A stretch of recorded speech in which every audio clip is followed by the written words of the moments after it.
아, 오늘도 우리 집 현관 앞에 반찬봉 지가 놓여 있네. 손에 익은 비닐봉지, 낯익은 반찬통. 또한 숨이 나왔지. 먹지도 못하는 반찬들. 고맙지만 솔직히 말하면 부담스러워. 이게 몇 번째일까? 시어머니가 반찬을 두고 간 날이야. 처음엔 정말 좋았어. 직장 끝나고 피곤하게 돌아왔을 때 문 앞에 놓인 반찬통이 큰 위로였지. 나를 생각해주는 사람이 있다는 그 느낌. 참 따뜻했어.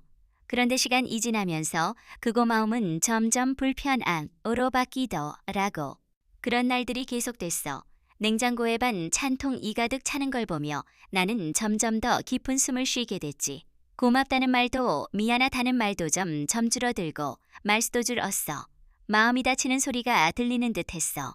오이소박이, 멸치볶음, 도라지나 물, 묵은지, 마늘종 무침. 어느새 냉장고 문 여는 게 두려워졌어. 손이 가지 않는 반찬들이 쌓여만 가고 유통기한 넘기면 결국 버리게 되지. 그렇게 며칠 지나면 또 반찬이 오고 마치 끝없는 순환 같았어.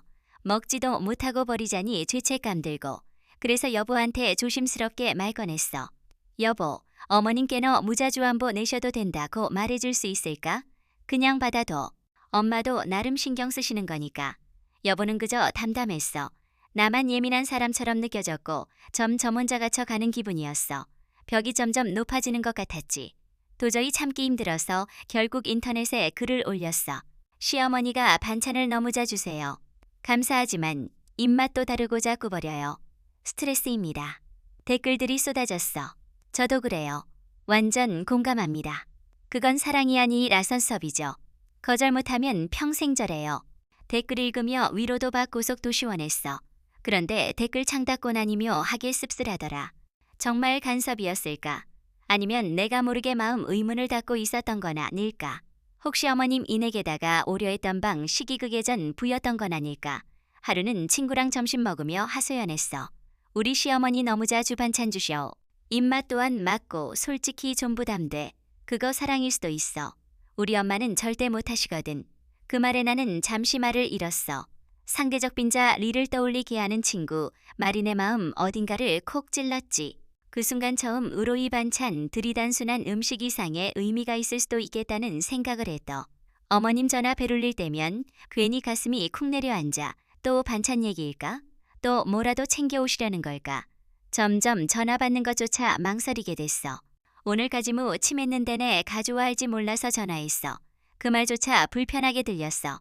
정성이 아니 라간섭처럼 내 생활에자 꾸들어 오려는 느낌이었어. 어쩌면 내가 진짜 원했던 건데 화였는지도 몰라. 요즘 힘들지 않니? 입맛에 맞을까? 그런 말 한마디가 그리웠나 봐. 그런데 어머님은 늘 반찬으로만 말하셨어. 말없이 조용히 반찬으로만 나를 위하셨지. 나는 그게 불편했어. 너무 조심스럽고 너무 일방적이어서 그러면서 점거리를 두게 됐어. 그렇다고 완전히 끊을 수도 없는 관계니까. 그 애매한 틈 속에서 나는 외로움을 느꼈어. 마음의 문이 닫히는 소리, 상대방 발 자국이 멀어지는 소리, 그 모든 게 겁게 다가와도. 시댁에 다녀온 날이면 괜히 기운이 빠졌어.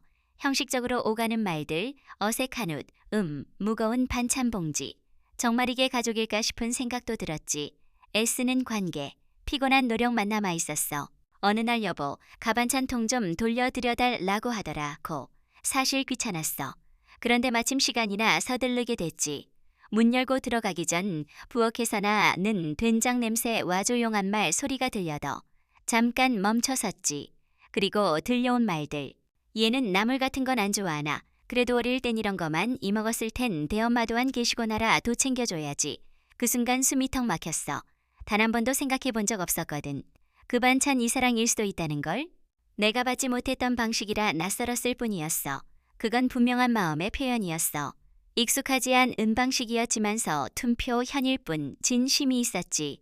그날이 후문 앞에 놓인 반찬을 다르게 보게 됐어. 나는 왜 그 진심을 너무 늦게 알아차린 걸까? 누군가를 보호 살피고 싶은 그 마음을 나는 너무 오래 외면했던 건 아닐까? 문득 생각난 장면이 있어.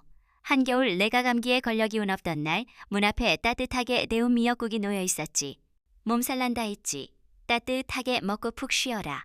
그때도 나는 고맙다는 말 못했어. 나는 조용히 문을 열고 들어갔어. 제가 도와드릴게요. 어머? 그럼 이거 좀 다듬어 줄래?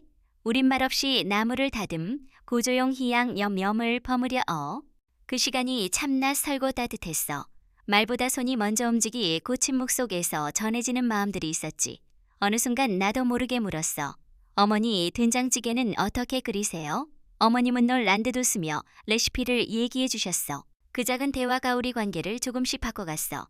그렇게 조심스러운 시작, 은서서이마 음이벽을 허물었지. 그날 저녁 처음으로 반찬을 데워 먹었어. 맛은 여전히 익숙하진 않았지만 그 안 애담긴 마음은 느껴졌어. 며칠 뒤나도 작은 반찬 하나를 만들어 어머님 집에 가져갔어. 조금 떨리는 마음으로 어머니 이거 제가 만들어봤어요. 맛은 별로 없을 수도 있는데요. 어머님은 웃으며 받아주셨어. 내가 만들어줬다니 벌써 맛있다. 그 말 한마디에 나는 울컥했어.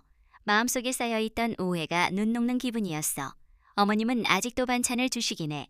예전보단 조금 줄었고 가끔은 내가 먼저 묻기도 하지. 어머니 문화물은 어떻게 볶으셨어요? 그건 아주 조심스러운 시작이었어. 하지만 우린 그날이 후 조금씩 가까워졌고 나는 더 이상 그 반찬들을 부담으로만 보지 않게 되더 오늘도 문 앞에 놓인 반찬 봉지를 보며 웃어. 참, 우리나 이든 어르신 들께 드리는 말씀인데 사랑은 말보 다행동으로 오는 때가 많아요. 서툴러 보여도 그 안에 진심이 담겨 있답니다. 서로 조금만 더 귀 기울여 보세요. 그게 가족을 더 따뜻하게 만드는 길이에요.